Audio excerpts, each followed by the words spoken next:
In your view, what are the benefits and disadvantages of being a hyperpower versus being "quote unquote" a mere superpower or a power in a multipolar world?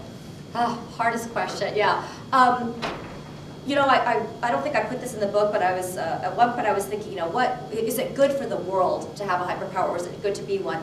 I think it's a little bit like asking whether religion, you know, is good for a person or for humankind, because it just depends on your perspective, right? So if you look at Rome, well, one thing that's interesting is that I noticed in studying all these hyperpowers is that these periods of having a hyperpower often coincided with enormous cultural flowering, right? Because, and it makes sense, because it's like you're pulling in all these different people. So Tang China, which I didn't talk about, that was Chinese people think that was the greatest age of poetry, and you know, obviously the Romans contributed a lot to civilization, you know, for all. And then the Dutch Republic, actually that was the time of Vermeer and Rembrandt and Spinoza and Locke went there. So I mean, it was a flourishing. It's not. I think it's not a coincidence that when you have lots of different people and you're tolerant, that the mind can also work and produce interesting things.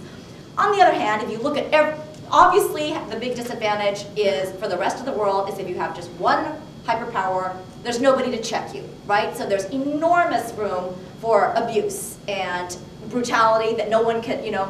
So I haven't done I don't know how, I don't think I'd be equipped to say, on balance, you know, was the world more stable, multipolar, or, you know, some people say, oh no, you need a big thing to be world's policeman. Now that wasn't my view at all, you know, because I, again, like to think of the US as sort of accidental hyperpower.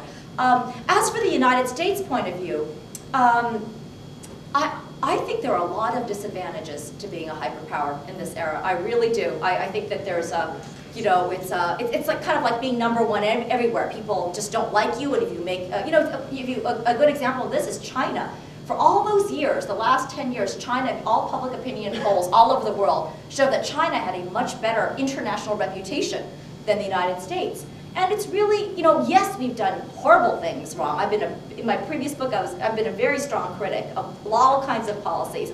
But it's important to remember that China, you know, doesn't allow free speech. It's an autocracy openly doing business in Sudan, and yet they had a better reputation, right? So part of that is just we messed up the public relations and kept doing stupid things. But part of it is also if you're in this number one position. I don't know what the benefits are. I mean, that's why I ended my talk. I really do mean it.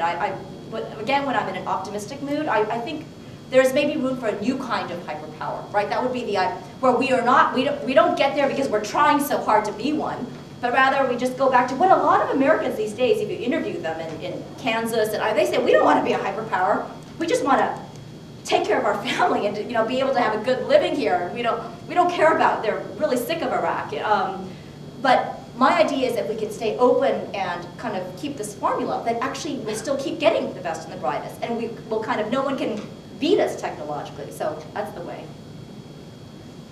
Okay, last final quick question. You said that the United States is not interested in territorial hegemony past its borders, which is a reasonable assertion. I don't know. Maybe we are interested in hegemony, but we don't want to make them Americans. No, not. But not territorial, global ideological perhaps, but certainly not, you know, marching in and occupying for large extended periods of time. Oh yeah. Right.